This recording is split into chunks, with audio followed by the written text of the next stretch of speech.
I'll try, Prabhu. Yeah, try.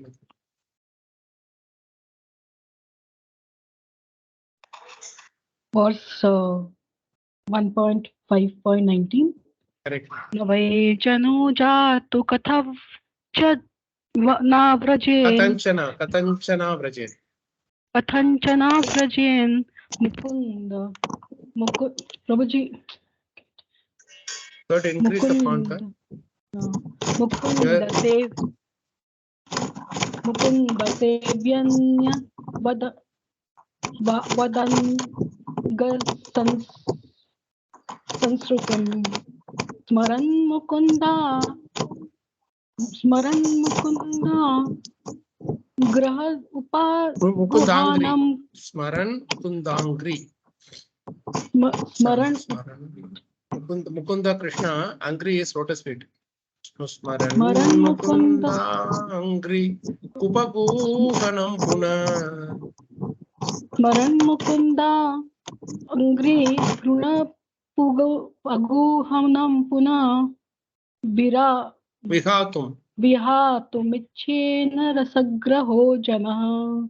You are reading from Sanskrit or from diacritics? Sanskrit, Prabhuji. Okay. If you are comfortable with it, then you see, whenever you see a dash at the end of the line, no, you should take the next line's first letter and add it to the end. Yeah, Vrajen. It was Vrajen, right? Vrajen yes. Mukunda. So when half verse is there, when half akshara is there, then you should start with however that verse is actually. Mukunda Sevi. Whereas if it was a full verse, then full word, then what you should do is you should add a to it. Okay. The add to the second line's first letter. That's the rule usually. Okay. Yes, Prabhu. So it depends whichever word that is being used. Now, beautiful verse this is. This last three verses, 17, 18, and 19. These three verses are the best verses that encouragement verses, basically, as we said, 17, 18, and 19. All these three verses talk about the same subject matter too, because what Narada Muni is trying to insist upon here is that don't worry if people are, Vyasadeva had this question whether people will be able to take up to bhakti or not. But what Narada Muni is insisting to Vyasadeva is that doesn't matter, you just give them bhakti, the process of bhakti. Let them take to 5%, 10%, whatever it may be. Even if they fail in the process, still you will they'll be assured of that at least that part is saved. It will not go waste. Right? So this point is repeatedly discussed and analyzed because always we want that assurance that how much of a guarantee, how much safe it is going in this path or any path for that matter, right?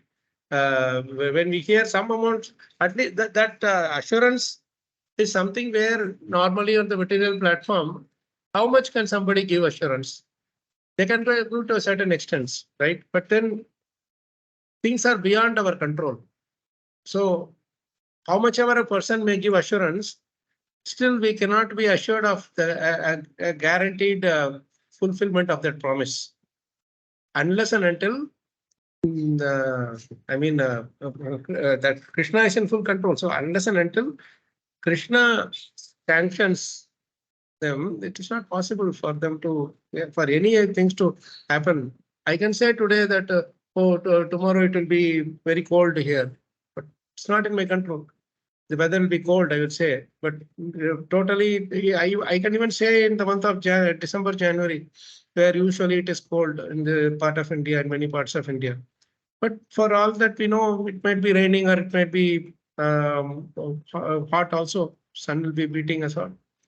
So there's so many things which are beyond our control. So Arjuna wants Krishna to assure, he wants assurance. So how can somebody who takes to this process can be assured of success if they fail halfway through? So that is why these three shlokas are very important, and we are in the third shloka here.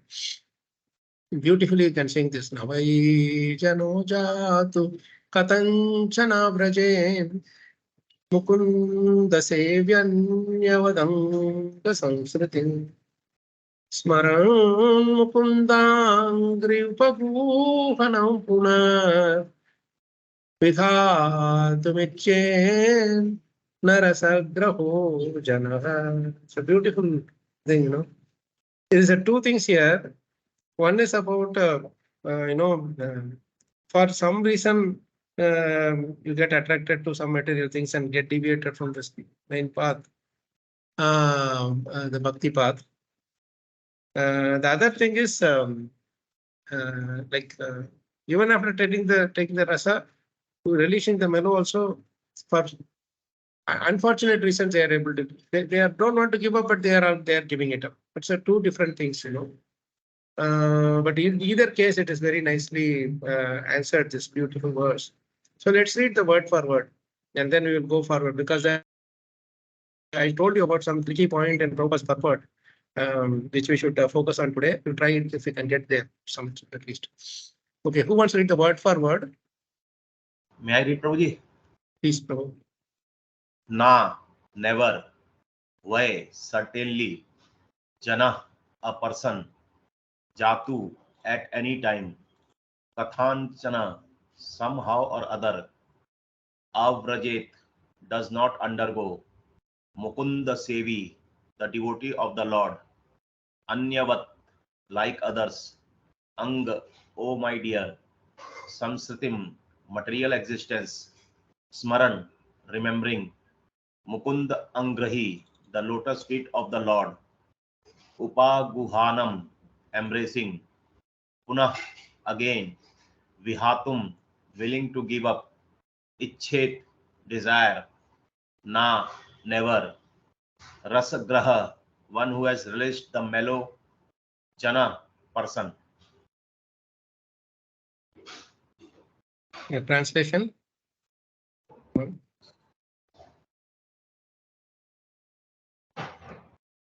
My dear Vyas, even though a devotee of Lord Krishna sometimes falls down somehow or other, he certainly does not undergo material existence like others, fruitive workers, etc. Because a person who has once relished the taste of the lotus feet of the Lord can do nothing but remember that ecstasy again and again. Even once they have relished the taste of the lotus feet of the Lord, service, Mukunda Sevi, service to the Lord, Anyavadanga Samskritim, right? Anyavadanga Samskritim, Mukunda Sevi, Samskritim means material existence, right? He doesn't go Anyavad, means like others, he doesn't go through the material sufferings again. So, yes, Antaryami Prabhu, you raise your hand. Yeah, Hare Krishna Prabhu. Correct. Shall we ask question here or maybe later? Later also fine. No, you ask question, because I myself am going to ask only questions. Okay, Prabhu. Dandavat Pranam. Yes. So here, Narada Muni intention is correct, but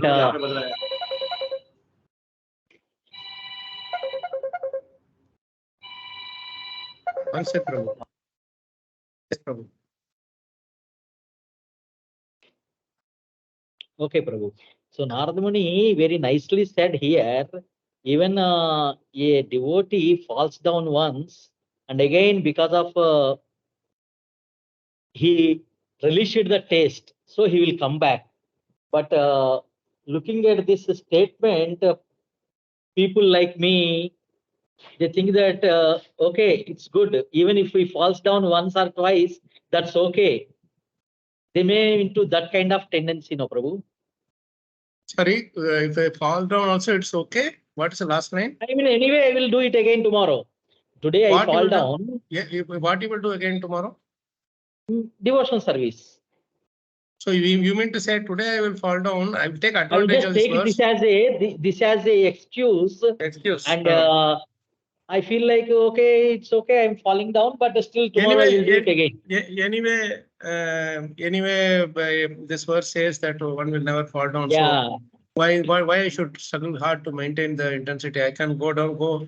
Maybe people like me can take advantage of this. Yes, that is very true.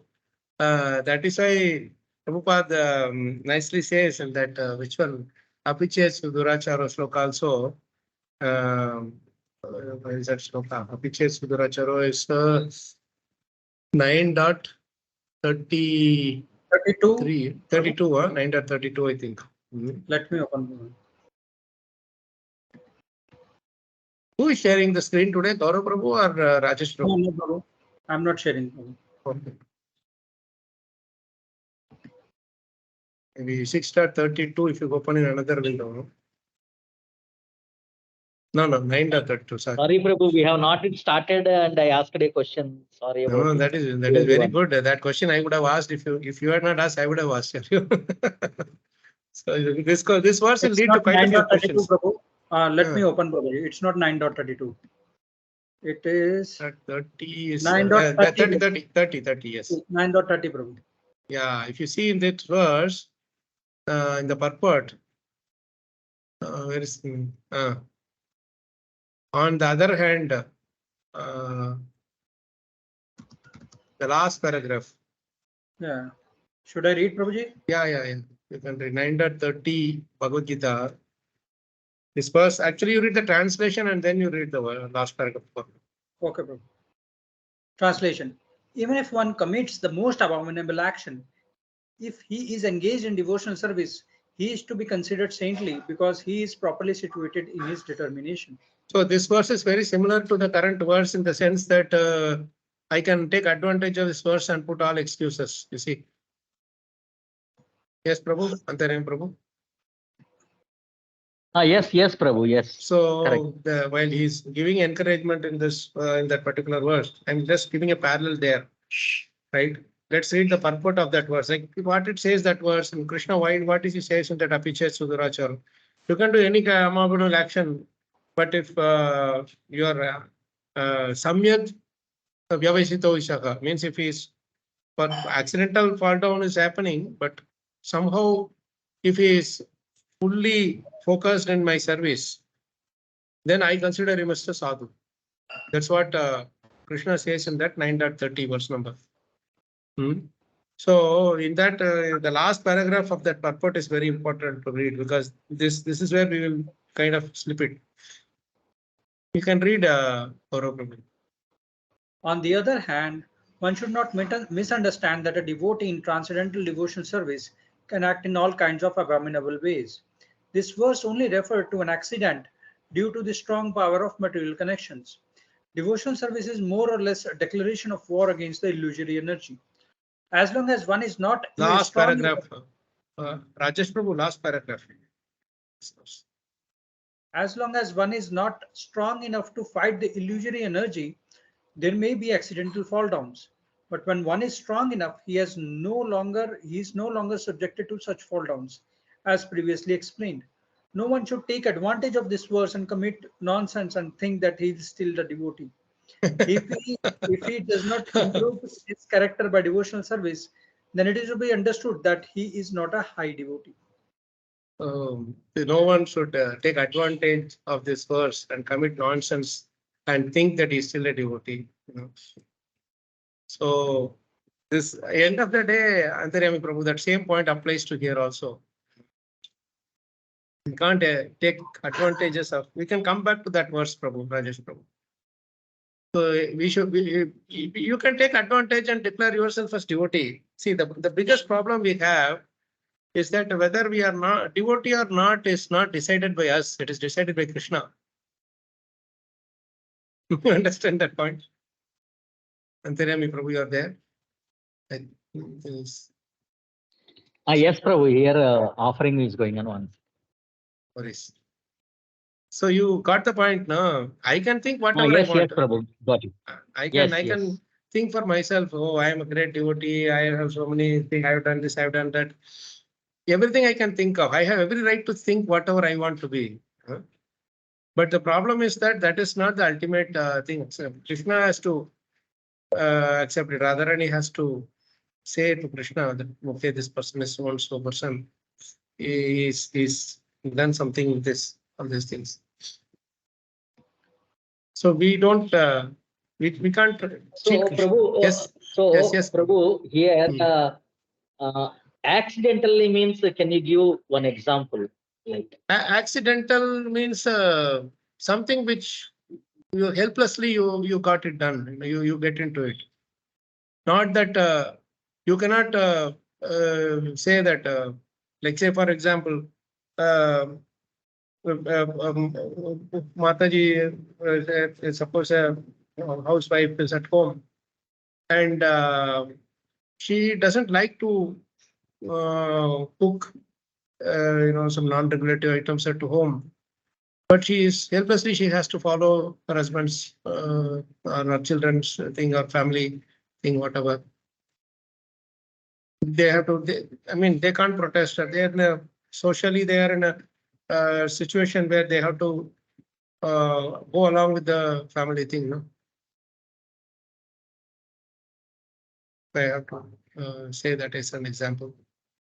Or suppose you are working in some thing and well, you don't have a choice, but you're at your point, some point they call you for a say lunch where you have that and you go with somebody to eat. Of course, you don't eat non-vegetarian, but you have to sit with somebody and have something there.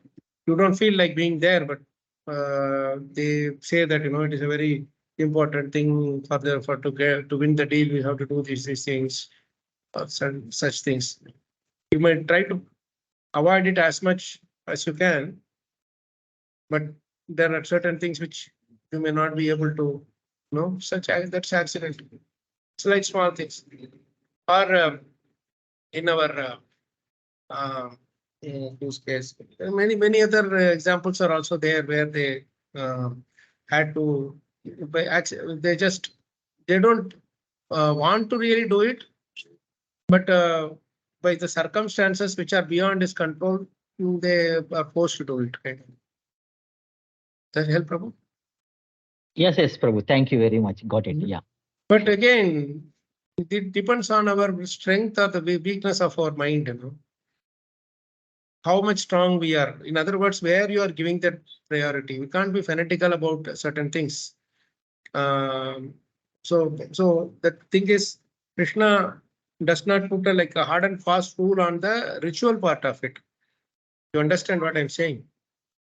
Suppose in you are initiated, you are supposed to wear tilak all the time. But in the office, if you can't wear tilak, if they don't allow you to go with the tilak, it's nothing wrong. You're allowed to be that way, considering the Kali Yuga situations, whatever it is, right?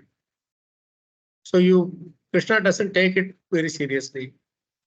But when I am, say, going to the temple from home, and if I'm out of laziness, I don't want to wear dhoti, I don't want to put on tilak, I don't want to take a shower, and I'm just out of laziness, I'm just going with, say, sometimes people go with shorts also, or some tracksuits and all that.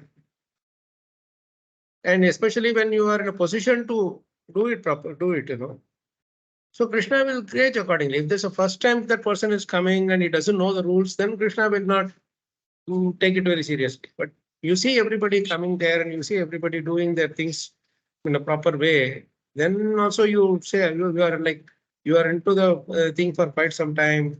You know the process, you know the etiquettes, everything. Still, you don't want to follow out of some rebellion, then Krishna will not take it lightly. So it is not like a same gauge that some thing that he is going to use all along for a single person or even for multiple people at different times. You understand what I'm saying, Prabhu?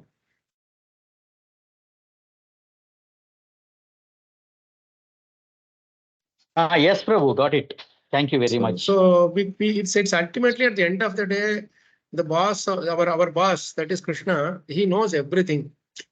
It's not like you can hide something from Krishna, or if you can tell that, oh, Krishna does not know this thing.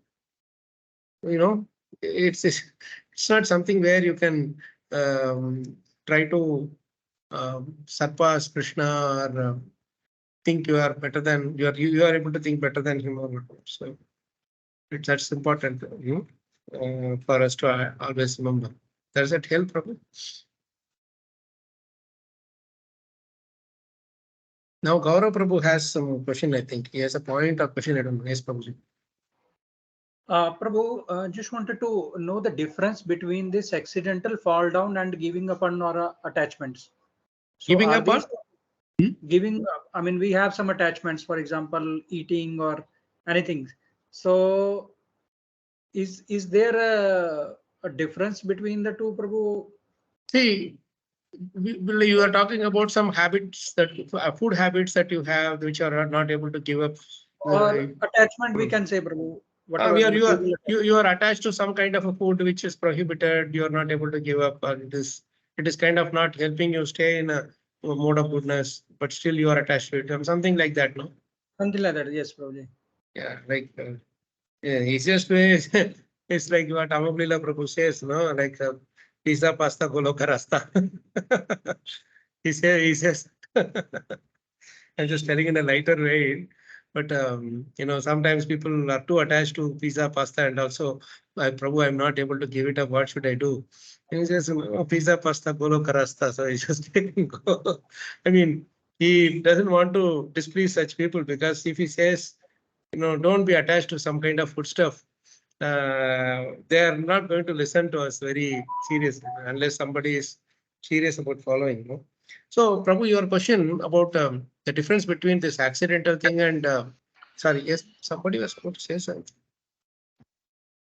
Okay, no worries. So, regarding this accidental eating some food, and the other thing you said is you are not able to habituate. You are habituated to it, that you are not able to give it up, isn't it? Yes, Prabhu. So it depends on the various situation, Prabhu. Like for example, as I said, that you are habituated to it, you are not able to give it up. Then Krishna and Guru expects us to at least fight that tendency. You don't give it up even without a fight. You understand? You just don't give it up even without a fight. Don't do that. Normally what we do is, I have tried for many years, I'm not able to give up this practice. Why should waste my time in trying to fight it? Anyway, I'm going to fail. So let me give it up. But that is not what Krishna looks at. Krishna looks at how much harder you are trying today as compared to yesterday in controlling the mind. We are talking about food habits or our other habits. But mind has a natural habit of wandering everywhere when it is chanting, isn't it? Or when it is doing some kind of a sadhana. You have to get up in the morning. It says, come on, sleep some more. Those kind of things it is doing regularly. So those are also things which you have to fight. So end of the day, Prabhu, Gajendra's fight with that crocodile is the best example for us to note here, right?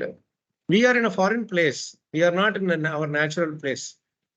Like Gajendra was in a foreign place in the water. We are also in this, as Atma, we are not supposed to be in this kind of a bound by the material modes, the three gunas, time, karma, etc. But for some reason we have come here. So the more we show our fight, intensity of our fight to Krishna, end of the day, we cannot win the material energy on our own. That is the most important thing we have to know. But Krishna, like how Gajendra was fighting on his own, Draupadi was fighting on her own. But in the end, they raised their hands and surrendered to Krishna. Right? So that's where you see that Krishna comes to, actually immediately Krishna comes to our help. So even thinking that I will be able to control my habits, I will be able to get out of these things is also a Maya. Without Krishna's help, nothing will work. Swadupekshitanam, it's not possible. If once you neglect Krishna, how much ever we try, even the most strongest we are, we won't be able to succeed in our endeavors. So end of the day, Krishna does not see how whether you have succeeded in that attempt or not, but he sees how much you have put in your hard work, your endeavor. How much you have fought against your mind, how much you have fought against the habitual things that which you have in our the covered by the body, right? So when with this base, the foundational point, Prabhu, you can understand both. Accidental thing means you are trying. I mean, you are trying your best, but still you are not able to get out of it. Like something which is beyond your control, you just say, Krishna, I can't help it, Krishna, please do something or other to get out. That is, or by mistake, you without knowing, you say, suppose on Ekadashi day, you are strictly following the thing, but somehow someone is giving you some grain prasadam and without knowing you are eating it. Right? Those are like accidental things which may deviate. Right? Or in your sleep, something you might have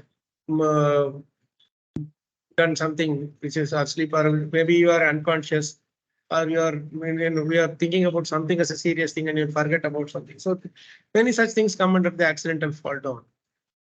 So whereas in the case of this our habituated thing, we are again, if it is you are new and you are not able to come to this, then Krishna may give some leeway.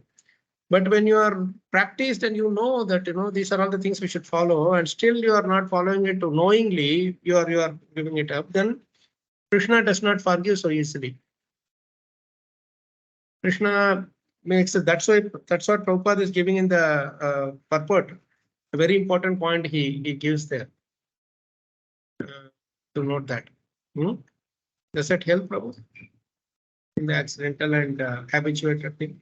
Habituated things, all our habituated offenses or habituated deviations cannot be considered as accidental.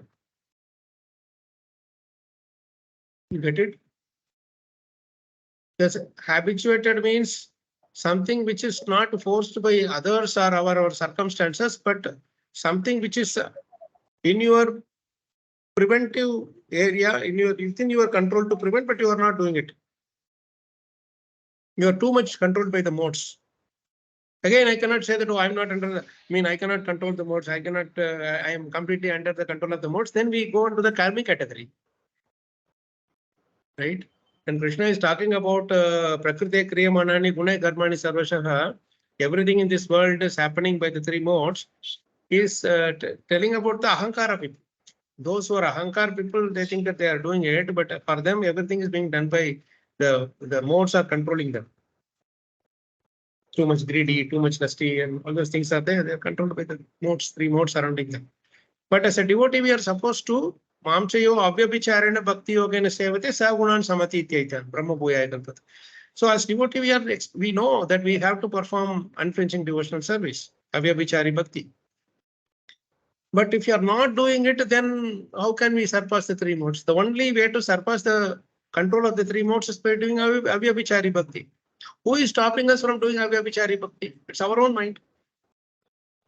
Right? So, end of the day, we should accept that this mind is the main problem, cause of my main problem. I should somehow or other try to control. That's where we come to the process of controlling the mind thing, which is another area which we're learning in. Right? So this habituated thing has more to do things which are within our control. We are not interested in controlling. That is, we are used to that thing. Got it? Got it, Prabhuji. Thank you. And Rajesh Prabhu also asked a question offline actually. He had read this purport earlier itself, looks like. He's really, he got his Bhagavatam on the Bhadra Purnima day, and since then I can see a glow behind his head. Because he's reading so intensely, he's asking so many questions. And unfortunately, I was not able to answer them during the weekdays. We will definitely discuss those things Some of them may be in this sessions itself, and some of them may be whenever we get time, Rajesh Prabhu. So shall we, with this background, shall we start reading the purport? There are about 3 paragraphs, so we can probably take turns to read them. Who would like to start first? Can I start, Prabhu? Yes, Prabhu.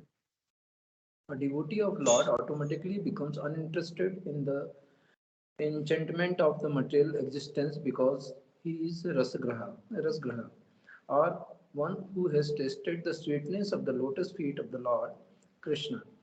There are certainly many instances where devotees of the Lord have fallen down due to uncongenial association. Just like fruitive workers, one who always prone to degradation. But even though he falls down, a devotee is never to be considered the same as fallen karmi. A karmi suffers the result of his own fruitive reactions, whereas a devotee is reformed by chastisement directed by the Lord himself. The sufferings of an orphan and the sufferings of a beloved child of a king are not one and the same. An orphan is really poor because he has no one to take care of him. But a beloved son of a rich man, although he appears to be on the same level as orphan, is often under the vigilance of his Always. capable father. It's always under the. Is always under the vigilance of his capable father. A devotee of Lord, due to wrong association, sometimes imitates the fruitive workers. The fruitive workers wants to lord it over the material world. Similarly, a neophyte devotee foolishly thinks of accumulating some material power in exchange of devotional service. Such foolish devotees are sometimes put into difficulty by Lord himself. As a special favor, he may remove all material paraphernalia. By such action, the bewildered devotee is forsaken by all friends and relatives. And so he comes to his senses again by the mercy of the Lord and, and is set right to execute his devotional service.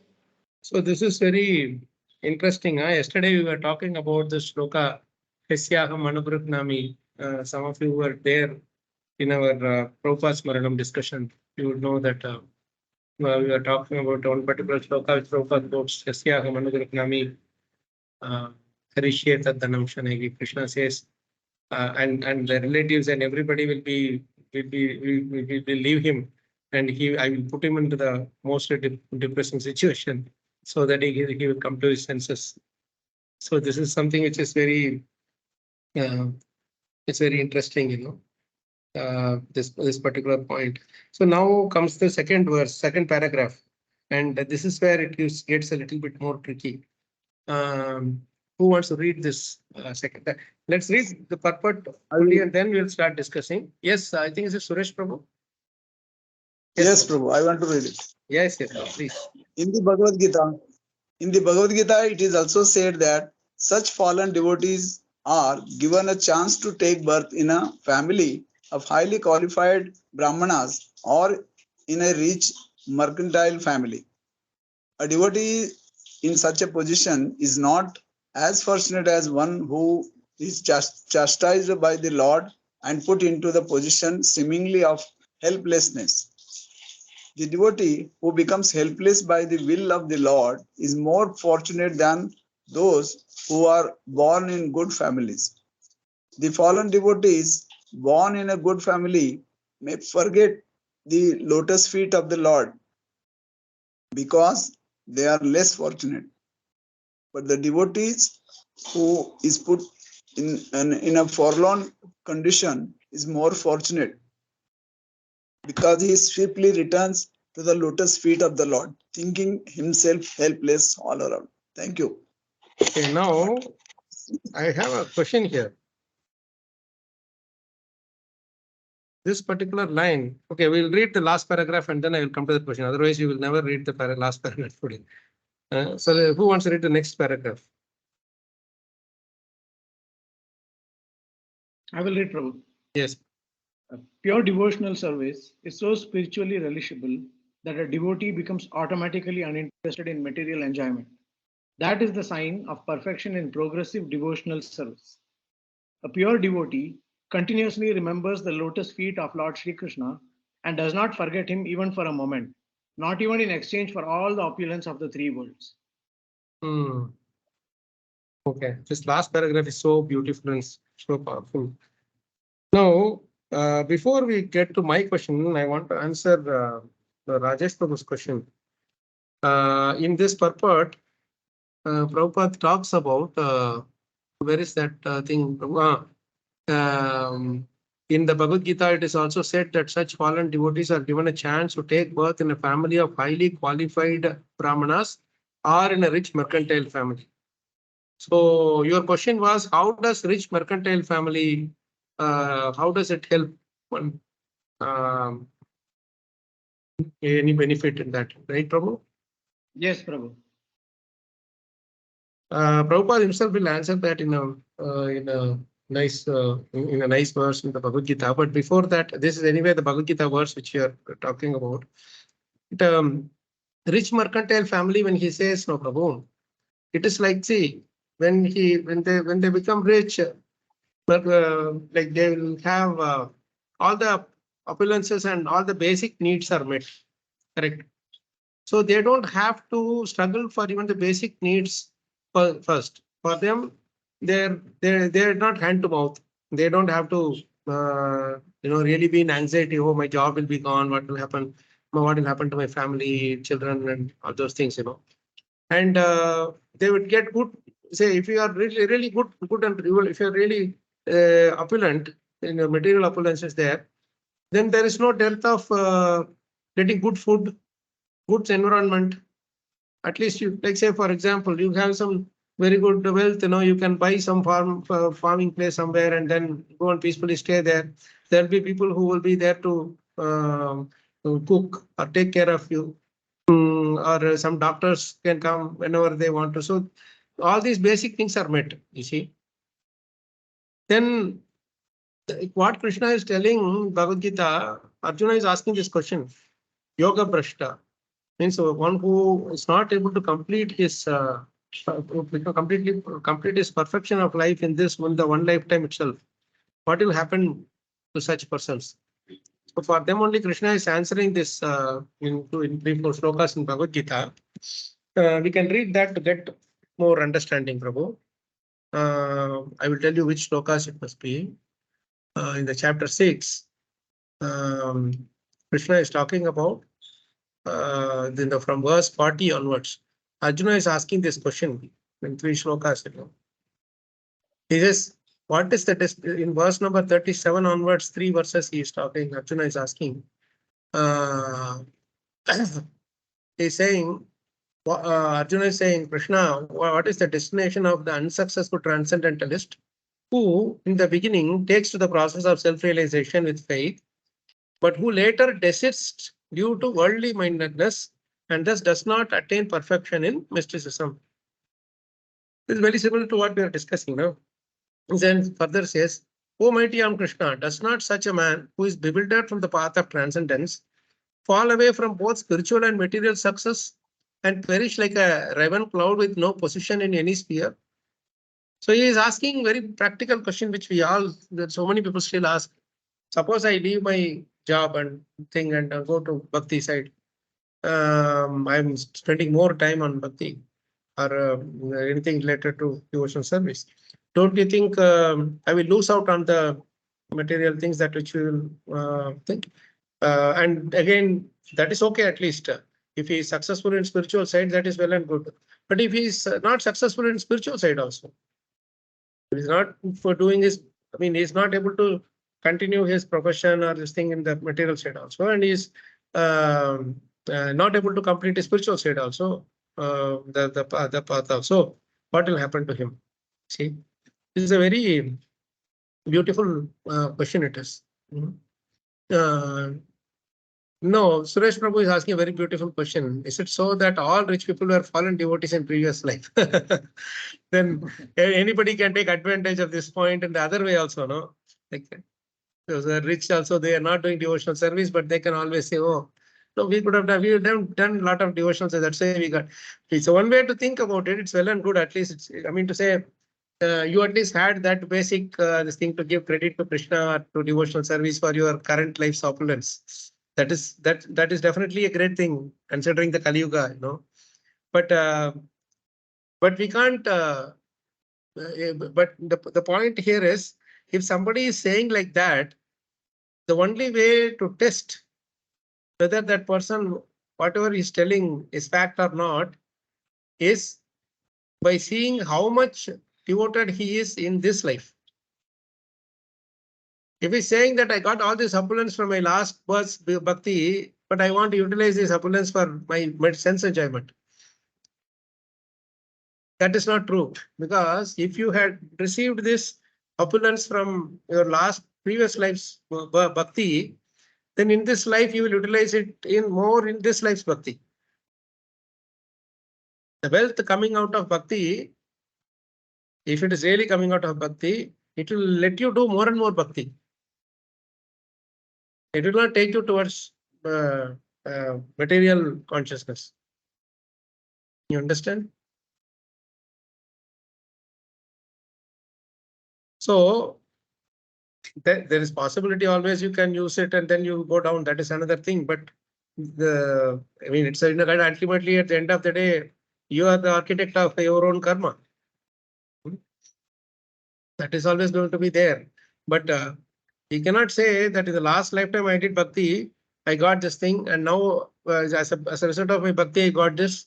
Now I am a bhakta, but I want to enjoy. That cannot work. If you are a bhakta, you would not want to enjoy material sense gratification as a result of that. You would only want to do more and more devotional service. So if he is utilizing it in karmic thing, then it is said in Prabhupada himself writes in a few purports that if the wealth is coming from your bhakti, you will utilize it in your bhakti. That is how we can see where the wealth is coming from, whether the wealth is coming from Krishna or it is coming from Durga. It's coming from Radharani or it's coming from Durga. We can only identify in this way. If whatever opulence you have in this life, if you are utilizing it more and more for sense enjoyment, it means it has come from your karmic activities and Durga Mata has given it. That's all. So it will take you towards destruction only even more. You're not. Got it? So now Arjuna is asking this. So again, they put into big illusion to test their commitment to devotion. I don't know. That's a nice way of asking this question. Always, Prabhu, illusion. We are not put into illusion to test our devotion. The surroundings are there, but ourselves getting into catching hold of that illusion, no, that is somewhere where we should take responsibility. It's very important. If we don't take responsibility of us getting into illusion, there is always every chance that I will say, oh, no, Krishna is giving me this wealth so that he's testing me in illusion, so I can't disobey his order. Let me get into the illusion. You can think like that. I don't want to disobey Krishna's order, so let me get into illusion.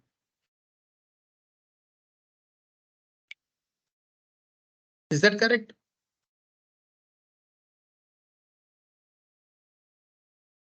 How do we understand where we are in terms of whether Krishna is controlling the things, or whether we are, in the name of telling that Krishna is controlling, we are actually trying to drive the things?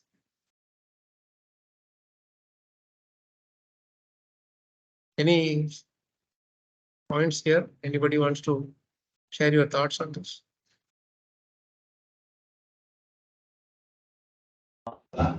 Prabhuji, can you please repeat once again this question? How do we identify whether that getting into illusion is driven by Krishna or by us?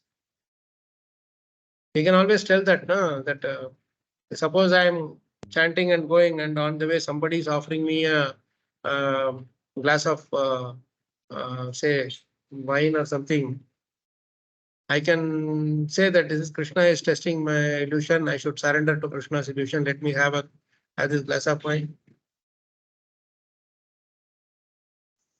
That helps. No, Prabhu, you should be more careful. You should be cautioned that no, this is the perfect tasting for me. I should give up. I should go away from this. Yes, exactly. That's what I'm trying to highlight.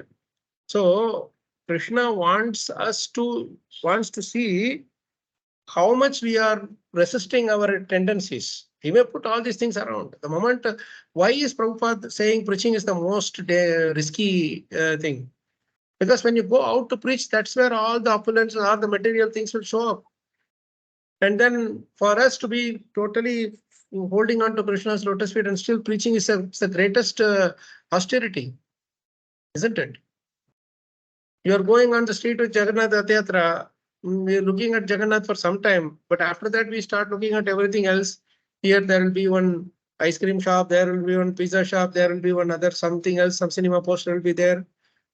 Somewhere else, our long time favorite cinema songs will be playing, music will be playing.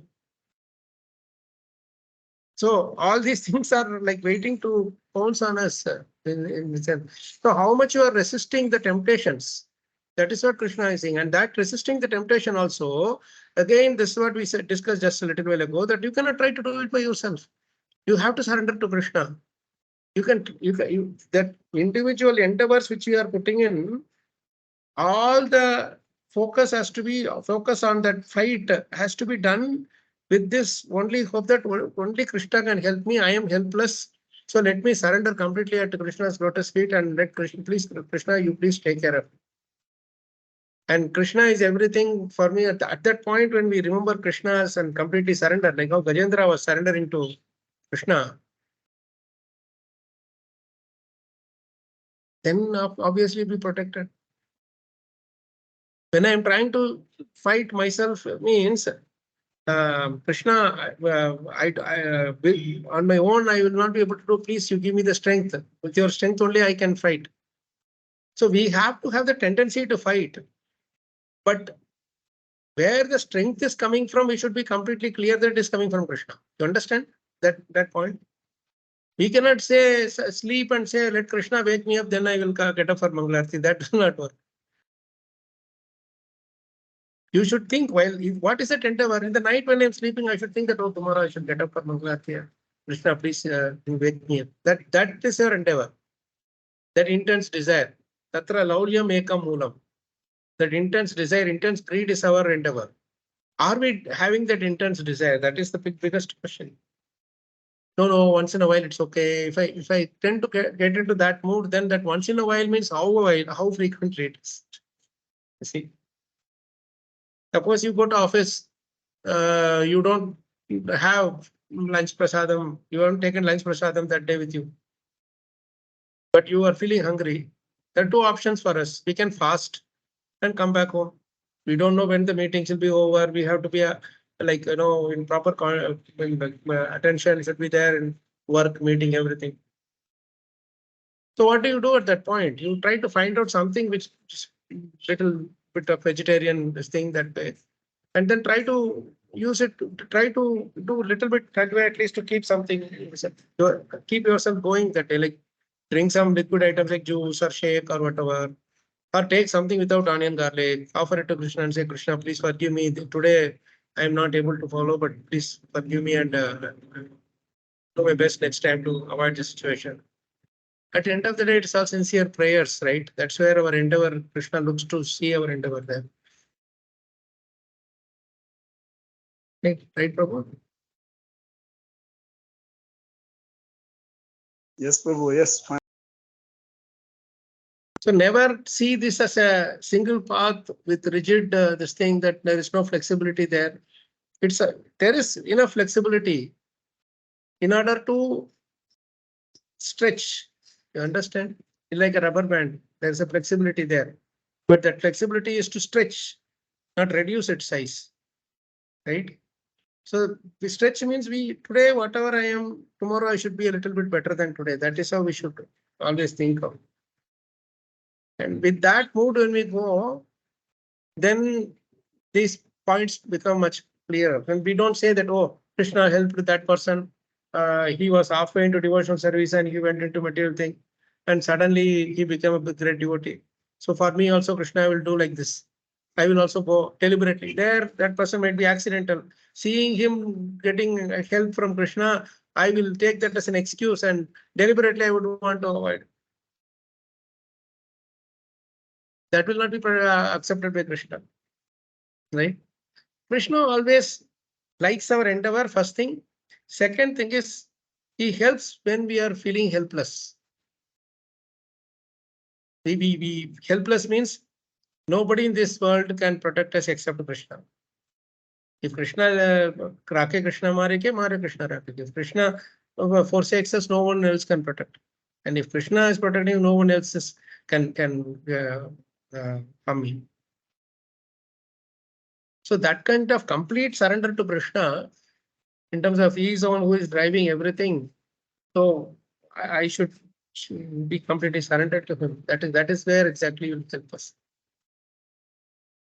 Right, Prabhu? So, okay, we have to read a few of these Bhagavad Gita because this verse is very much tied up tightly with the Bhagavad Gita. So let's read this translation. O mighty arm Krishna, does not such a man who is built from the path of transcendence fall away from both spiritual and material success and perish like a riven cloud with no position in any sphere. So it's like a, what is that? Dobi ka kutta na gar ka na ghat ka, we say, no? So like neither here nor there kind of. So then he will be failure in both cases. What will happen to him? Then he says in the next verse, this is my doubt, O Krishna, and I ask you to dispel it completely. But for you, no one is to be found who can destroy this doubt. See, now Arjuna is the best example of this situation, what we discussed now. He utilized his intelligence to think about others, and for being merciful to others, he's asking this question. But one thing is very clear is that except you, no one else can answer this, destroy this doubt. So that way I am completely surrendered to you. You got that point? Today also I got this question in the Bhagavatam, that purport.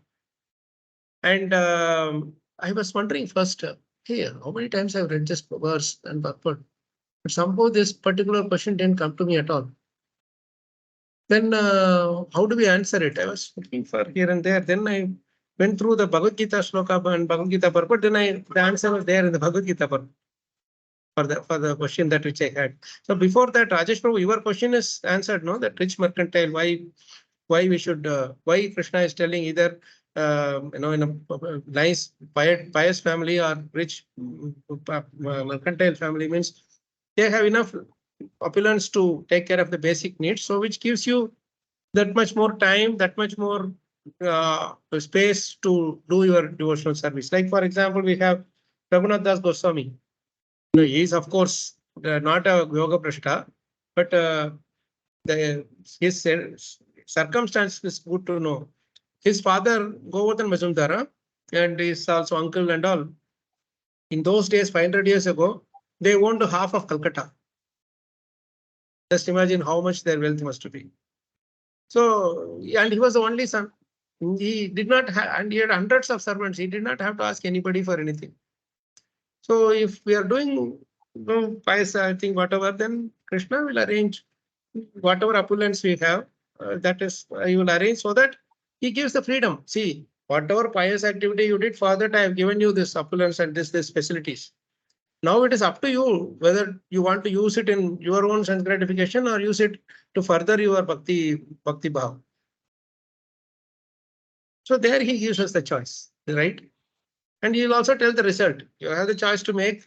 If you take that option, you go there, you go deeper into material entanglement. If you take this path, that is bhakti path, then you will be relieved of this thing. And the another important symptom of wealth or opulence given by Krishna is that detachment from that opulence is much easier. If someone is not able to give up that opulence, then it means that he got it from the sense enjoyment. He'll be more and more attached, like the silkworm getting more and more entangled in its own thing, right? So you will not be able to give it up. If something is we got with lot of hardship and suddenly it is taken away, he will literally lose his mind. He will completely lose his conscience. He will be like a child lost its most desirable thing that it has. No, like that he will go crazy. See, when Prabhupada was he was given this opulence, this Jhansi, that big palace or bungalow was given to him. He was using it for 2-3 years. But when that owner came and he said, I want to take it back for some other thing, without any hesitation, he gave the key and without even looking back, he left. He was able to be detached from that opulence so easily. Right? That is the symptom that it has been given by Krishna. When we are not able to give it up, how can you do this? I will go to court, I will do this, I will do that, etc., etc. Then it means we are attached to it. So attachment means, again, it's coming from Krishna. Like many times we have big opulent house, we want devotees to come and stay with us, we want devotees to come visit us and speak something. That's a symptom that Krishna has given us.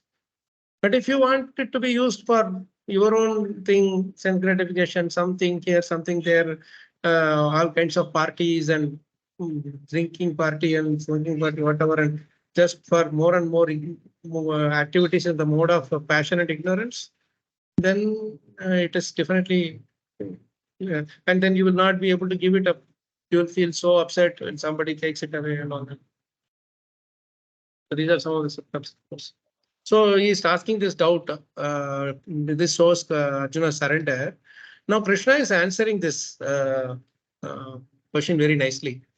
He says, starting from verse 40, he says, Partha Naiveha, Shri Bhagavan Vacha, Partha Naiveha Namutra Vinashastasya Vidyate. Nahi Kalyana Krit Kashchit Durgatim Tata Gachati. He says, the Supreme Personality of Godhead said, son of Pratha, a transcendentalist engaged in auspicious activities does not meet with destruction either in this world or in the spiritual world. One who does good, my friend, is never overcome by evil. Durgati, gradation. He is never overcome by evil. Now here again, Prabhupada is quoting this famous verse which he read just now. Tyaktva swadharmam saranam bhujam hare. Right? Now, see, this is this purport. Prabhupada gives a beautiful thing of dividing multiple people to in different sections. Now I will come to the question which I got. I will just ask you if you had similar question when you read the second paragraph. In Bhagavad Gita, we are coming back to 1.5.19, right? Purport. If you can share that screen, Prabhu. In 1.5.19, in the Bhagavad Gita, it is also said that such fallen devotees are given a chance to take birth in a family of highly qualified brahmanas or in a rich mercantile family. Now comes the tricky question. A devotee in such a position is not as fortunate as one who is chastised by the Lord and put into a position seemingly of helplessness. The devotee who becomes helpless by the will of the Lord is more fortunate than those who are born in good families. Now, Krishna is talking about two kinds of people here. Even in fall down also, there are two kinds of people he talking about, isn't it? So far, you are thinking only one. Do you get that point? In the translation, if you read, the translation, he does not specifically say multiple different classifications of such fallen devotees. Can you read the translation again? Can I, Prabhu? Yes, Mataji. In the Bhagavad Gita, it is also said that such No. I said translation. Translation. This what is in the screen? My dear Dasa, even though a devotee of Lord Krishna sometimes falls down, somehow or other, he certainly does not undergo material existence like others, fluctuative workers, etc. Because a person who has once relished the taste of the lotus feet of the Lord can do nothing but remember that ecstasy again and again. So does it talk about two kinds of devotees here?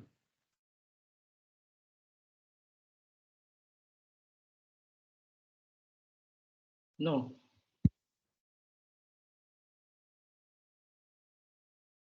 And in the second paragraph, why Prabhupada is distinguishing between two different people. A devotee in such a position is not as fortunate as one who is chastised by the Lord and put into a position seemingly of helplessness. In this He's talking paragraph, about he the first is kind of addressing- devotee. One second, the devotee in such a position, which position? Who is put into highly qualified brahmanas or rich mercantile family in his next life, right? That is the first kind of person. He is not as fortunate as one who is chastised by the Lord and put into a position of seemingly of helplessness.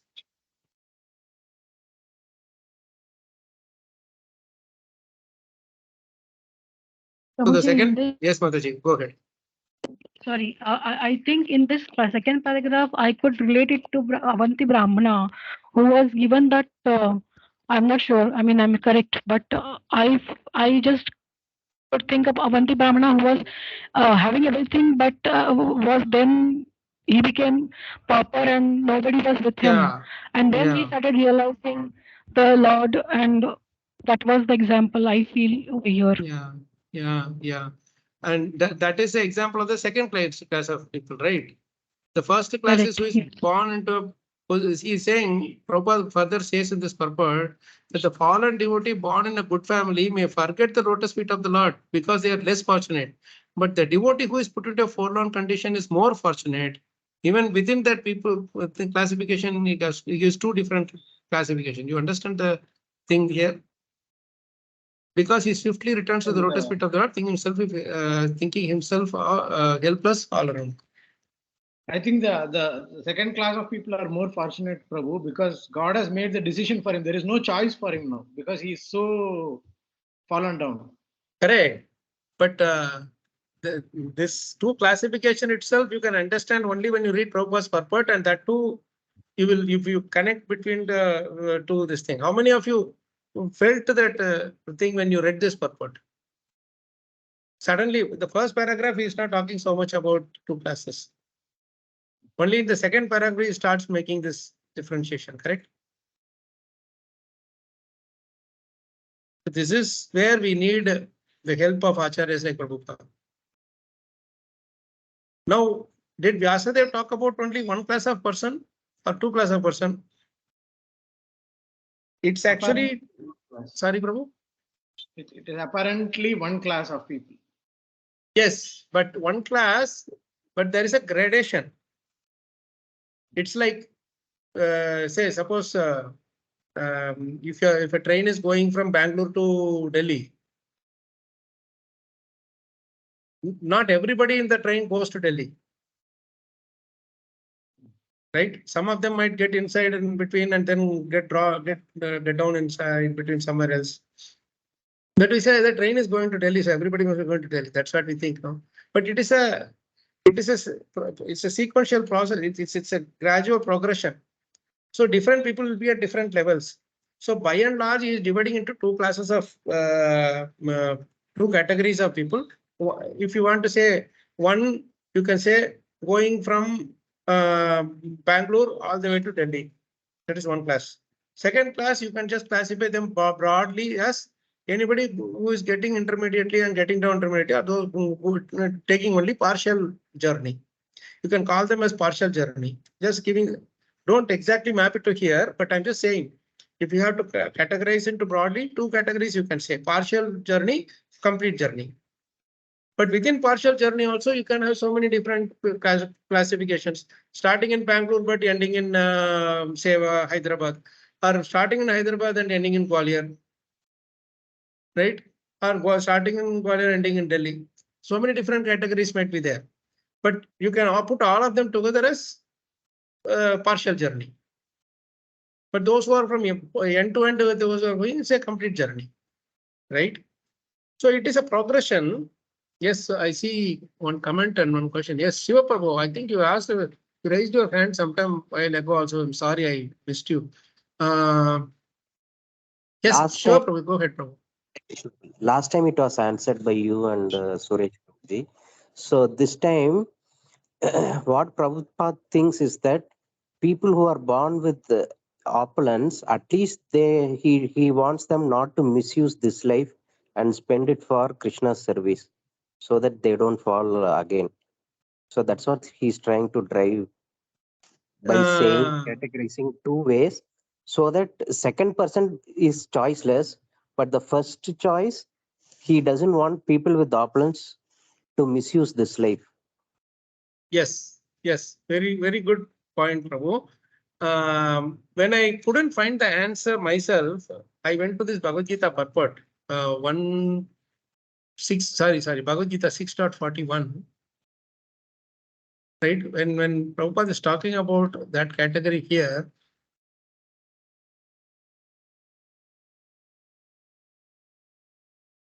what is he saying in the translation? Can somebody read? Prapya punya kritam lokan ushitva shashwati samaha. Suchinam shrimatam dehe yoga prashna. You have the translation in front of you. These three verses, 40, 41, and 42, they give complete answer to this thing. Yes, please go ahead. The unsuccessful yogi, after many years of enjoyment on the planet of the pious living entities, is born into a family of righteous person or into a family of rich aristocracy. So rich aristocracy is what the Prabhupada is talking about, rich mercantile or rich aristocracy. Like kingly opulence and all those things are there, so they can get all the required education right there so easily without any difficulty.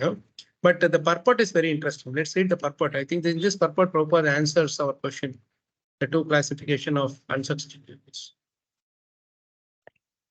The purport by Srila Prabhupada ki jai.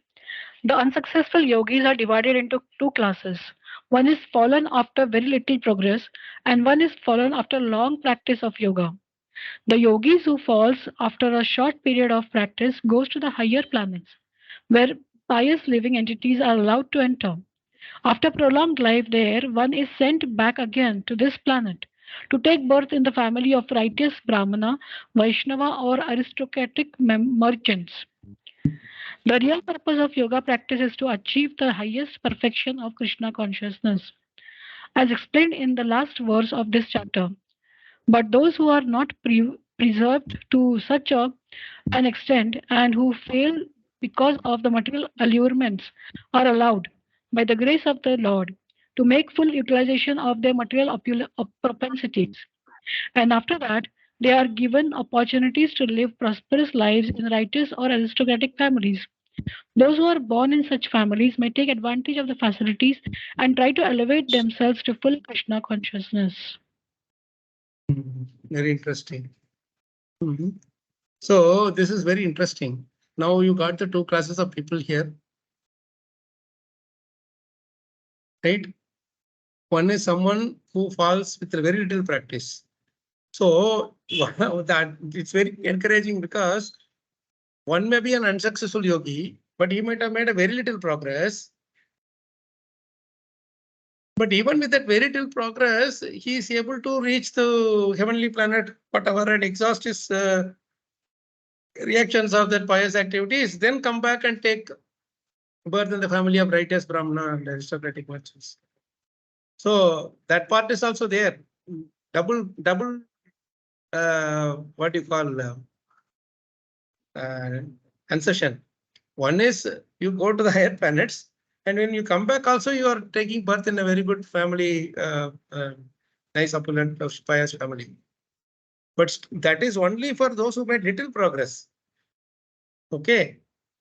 Whereas those who made after long practice of yoga, this is the example where we come to Bharat Maharaj.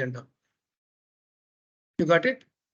So when such a someone who is falling down after long practice of yoga, he is just meditating on deer and fallen away, whatever. There, Krishna takes care of that personality himself. So he is putting him in a situation which is very painful, and not only that, he remembers his past life also. He makes him remember those past lives also. And that way, they are able to quickly surpass that situation and become established fully in the pure consciousness. That's why he is telling. See, next two verses. You read the Bhagavad Gita again further. Prabhupada is giving the example of Bharat Maharaj only. Let's go back to, where is it? This is in the Bhagavad Gita only. Let's go to the next verse. Now you got the two kinds of people. Now you come, mentally you come back to this verse's purport, where suddenly Prabhupada is talking about Bhagavad Gita, two kinds of people in that second paragraph. No, there he is talking about the first class is little progress, who will take birth in the Brahmana and this thing, mercantile family, and the second class where they made long, like really far in their progress. They have gone far in their path, very advanced, and suddenly for some reason accidentally they fall down. Then, just like a loving father taking care of his son, he will be protected personally by the Lord. That's how Jada Maharaj was protected by the Lord completely. Okay, and you see the example, how nice. Prabhupada is telling that there is a difference between orphan and an orphan who is going through difficulty in this world, and a son of a king or son of a rich father who is going through difficulty. Deliberately, the rich father or the king is putting the son into challenging, suffering situation, so that he will be corrected of his little falsity, fallacy that he happened to him. So that is why Prabhupada is telling here in the purport that the suffering of an orphan and the suffering of a beloved child of a king are not one and the same. An orphan is really poor because he has no one to take care of him. But a beloved son of a rich man, although he appears to be on the same level as the orphan, is always under the vigilance of his capable father. A devotee of the Lord due to wrong association sometimes imitates the fruity workers. The fruity workers want to lord it over the material world. Similarly, neophyte devotee foolishly thinks of accumulating some material power in exchange for devotional service. Such foolish devotees are sometimes put into the difficulty by the Lord himself. As a special favor, he may remove all material paraphernalia. By such action, the bewildered devotee is forsaken by all friends and relatives, and so he comes to his senses again by the mercy of the Lord, and is set right to execute his devotional service. This is the point. This is the thing that which he is talking about. Of the person who has advanced stage is like giving up. Someone without even advancement, a little bit of this thing only is giving up. He can go to heavenly planets. He can come back and take birth in the rich mercantile family, whatever. But Krishna will not take control of that person. You got it? You got it? At that point, it is left to the choice of the devotee who has made little progress only. That either he can choose devotional path or he can choose. But in the case of the advanced devotees like Jada Maharaj, they are so much, they have that taste for that Mukunda Sevi, that they don't want to get back to material thing at all. That's why after leaving that current body, they completely want to cut off. Even though they come back into this material world, they completely cut off the material association. That's perfect example of Jada Maharaj. Now let's read the Bhagavad Gita next two verses. Very beautiful thing is given here. Verse number 43, translation please.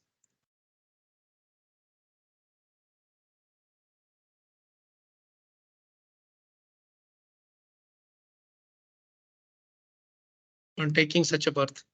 Translation. Can I read, Prabhuji? Yeah, please, Prabhu, go ahead. On taking such a birth, he revives the divine consciousness of his previous life, and he again tries to make further progress in order to achieve complete success, O son of Kuru. Next one.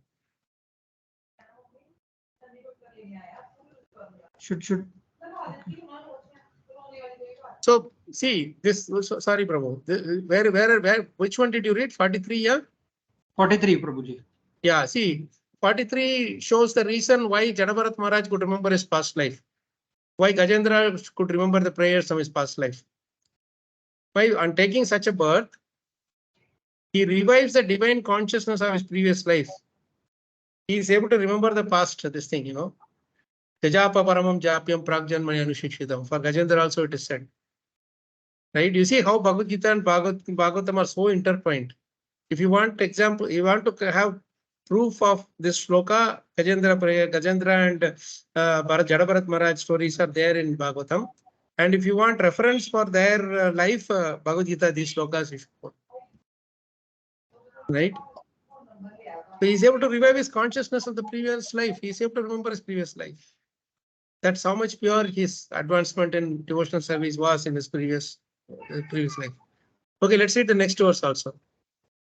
44. Purva abhyasena tenaiva priyate hi avashopi saha jignasurapi yogasya shabda brahmati vartate.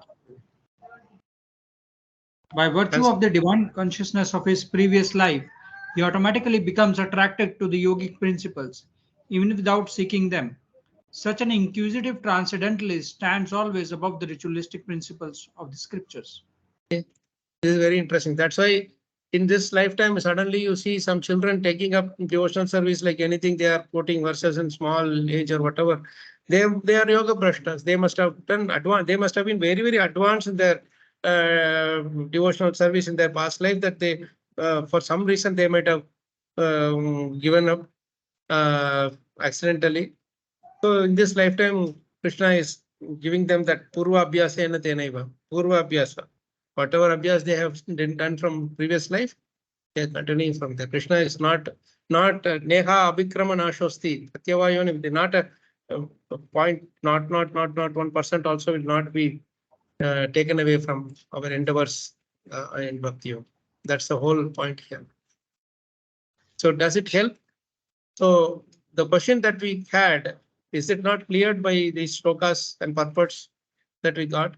There is one more purport, which is a lengthy purport in Bhagavad Gita, just one verse before this. Prabhupada talks about multiple different categories of people who are yoga prashtas, unsuccessful yogis. I will let you go through that in your free time and come up with your questions or reflections. I'll stop here. It's time also, but any questions, comments, reflections, Prabhu's Mataji's? Is it clear? The points we discussed, is it clear? One thing is about accidental fall down, another is about a habitual fall down. Another thing is about different categories of unsuccessful yogis also. Prabhuji, I had a question. Yes, Prabhu. So Prabhu, so 1 minute, Prabhu, before you go, now this particular verse, it talks about that na rasagraho janaha. It said no. It talks about both categories of people in general. Those who very little progress, they also will not be able to forget that rasa, Mukunda Sevi rasa.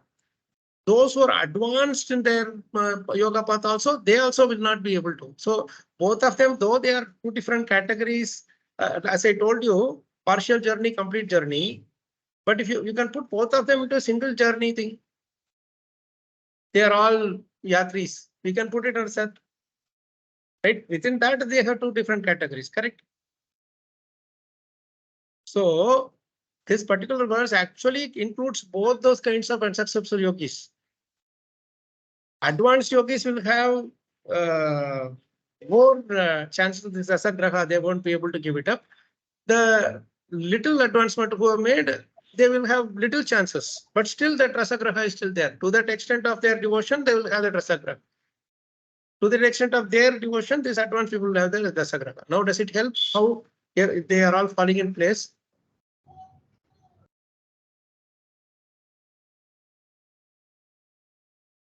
So Narada Muni wants Vyasadeva to address to this Bhagavatam or the entire Bhagavatam literature to both classes of rasagrahas. Whereas there is definitely two different classes which Prabhupada is explaining in the purport and from the Bhagavad Gita also. Is that clear? No, there is no confusions around why in translation there is only one particular type of the things mentioned, whereas in the purport Prabhupada is giving two different things, two different classes of unsuccessful yogis. Does it become clear to you? Yes, Prabhu. Any Yes, questions still? Yeah, I would request you to go through the purports more and more. See, this is where I'm requesting Prabhu's Mataji's go through the purports. I see quite a few of you are doing it, but to do a critical analysis. Why Prabhupada is suddenly saying like this in the second review? Prabhupada will not feel bad if you ask that kind of a question, because we are only trying to understand it even more better, no? So he will immediately give us the answer, if immediately or through our own reading or whatever, or through some other devotees helps or somewhere else. You got it? See, because we had this discussion, today we could get clarity on so many of our questions. If the discussion was not there, do you think we would have got these questions clarified? Our discussion, at least with Prabhupada, at least with Prabhupada's purports ourselves, and whatever we have, this is where devotee association is very, very important. Panchita Makta Prana devotee association is very, very important. Then many of our questions will get clarified. Then we will get the taste for our this Shastra. Even more, the taste is not for hey, what I will get, but taste for enjoying it, relishing it even more deeply. Right? How much Krishna, Vyasadev, Narada Muni, Prabhupada, they're all Arjuna, all of them have thought about all these kind of people, different categories of people, and given us in a nice nutshell, isn't it? So this is how Prabhupada used to study everybody's purports, everybody's commentary. Jiv Goswami, Sridhar Swami, Vishwanath Chakravarti, everybody's commentary he will read and he will put it in the here, as a single purport. So when Prabhupada is writing these things, it's not his own concoction is writing. He's consolidating the commentaries of all the acharyas, and he's making it to an essence and giving it as a single this thing. So when we read Prabhupada's purports, we are not only reading Prabhupada's purports, we are reading all the Acharya's purports. That's the most important point we should know. Okay, sorry, Gaurav Prabhu. Prabhu, I was just thinking this, the verse says that now, I mean, after a long practice of yoga. So what if somebody like me is very slow, but goes on for long? So how does it differentiates? I mean, if we are doing it for a long time, and what exactly? No, your long time. No, your long time is not only of this life. It is a cumulative thing of your previous lives, all our previous lives. Okay, you maybe 10 lives ago we did 5%. In the next life we did 4%. Like that we keep on adding 4, 3, 2, 3 like that. All those things are accumulated into some percentage, 40% or whatever. Then we are starting from 40% in this life. Yes, Prabhu. Yes, Prabhu. It is like cumulative RT. Cumulative. Trying to get the passing marks, Prabhu. Yeah. No, passing mark is 100%. Passing mark is not 40. Otherwise, we would have passed long back, no? So yes, in spiritual life, passing mark is not 40, it is 100. Nice point. Thank you. So anyone else before we close? This is our philosophical point. I hope it is kind of clear to us. End of the day, it's not like, oh, Krishna said like this here, that's why he should do this and all. Again, that whole thing about not taking advantage of the slokas or word that Krishna is giving. They're saying that, oh, 40% in 10 lives. I will do 2% in each life and then I will go. Like that, if we want to enjoy more and this thing, then we will fall into the first category. That is one who is little progress, and Krishna will send us to heaven and like a rich royal family, whatever. So what I understand is, Prabhu, there are so many cycles of this making good choices in each life that we have got, so that we are getting into a helpless situation, right? Right, Prabhuji? Brahmanda Brahmite Konapagyavanji. Yeah, go in the cycle more and more and more. In that cycle also, there can be smaller cycles where everything ultimately depends on how they are taking it up seriously. Thank you, Prabhu. Okay, if no other question, we can stop here. Any other question? Finally, one final question from anyone. Shiva Prabhu, I see you. Prabhu. Unmuted. Yes, Prabhuji. you gave one exercise, exploitation of undeveloped resources. Prabhu, we will do It is that. still lingering Yes, in the Prabhu. mind. Yes, Prabhu. I know. Someone like you will definitely have that lingering in the mind. I was also thinking through it off and on off. But unfortunately today already we took 20 minutes more, So Not today. we will do it. Krishna willing, I will try to respond to it offline. In the meantime, anyone else would want to meditate on that particular point. I think Shiva Prabhu reminded that also in his message. We discussed that. Which verse purport is that, Prabhu? Do you remember it? 1:5, 15, 16.